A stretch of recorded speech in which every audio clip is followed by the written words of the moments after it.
दोस्तों नमस्ते। Welcome back Yadav cars and real estate.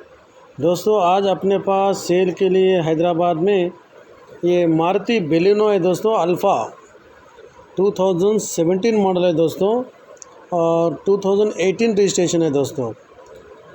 इसका डीजल वर्जन है दोस्तों। किलोमीटर 89,000 है दोस्तों। शोरूम ट्रैक है दोस्तों। इंश्योरेंस है ओके है दोस्तों। गुड कंडीशन व्हीकल है दोस्तों। ब्यूटीफुल लेदर सीट्स है दोस्तों और नॉन एक्सीडेंट व्हीकल है दोस्तों। टायर्स 70% है दोस्तों। इसका एक्सपेक्टेड प्राइस है दोस्तों 6,90,000, वो भी नेगोशिएबल है दोस्तों। मेरा वीडियो अच्छा लगा तो आप लाइक करिए, शेयर करिए, कमेंट करिए और मेरे चैनल को सब्सक्राइब करिए दोस्तों। मेरे को सपोर्ट करिए। अब मैं తెలుగు में बोल रहा हूँ दोस्तों। ప్రేక్షకులకి నమస్తే అండి।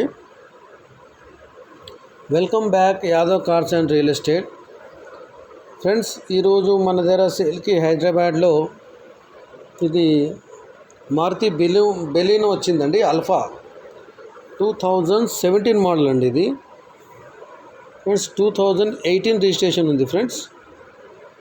ఇది డీజిల్ వర్షన్ ఫ్రెండ్స్। కిలోమీటర్ 89,000 తిరిగింది ఫ్రెండ్స్। షోరూమ్ ట్రాక్ ఉంది ఫ్రెండ్స్। ఇన్సూరెన్స్ కూడా ఉన్నది ఫ్రెండ్స్। చాలా బ్యూటిఫుల్గా గుడ్ కండిషన్ వెహికల్ ఫ్రెండ్స్। ఇది బ్యూటిఫుల్ లెదర్ సీట్స్ ఉన్నాయి friends. Non accident vehicle friends. ఇది టైర్స్ వచ్చేసి ఫ్రెండ్స్ 70% టైర్స్ ఉన్నాయి ఫ్రెండ్స్। దీని ఎక్స్పెక్టెడ్ ప్రైస్ వచ్చేసి ఫ్రెండ్స్ 6,90,000 ఫ్రెండ్స్। అది కూడా నెగోషియబుల్ ఉంది ఫ్రెండ్స్। నా వీడియో నచ్చితే మీరు లైక్ చేయండి, షేర్ చేయండి, కామెంట్ చేయండి। మరిన్ని వివరాలకు ఫ్రెండ్స్ పైన నంబర్ పెట్టాను, వాళ్ళని కాంటాక్ట్ చేయండి ఫ్రెండ్స్। నా ఛానల్ సబ్స్క్రైబ్ చేయండి, నాకు సపోర్ట్ చేయండి friends. Thank you very much.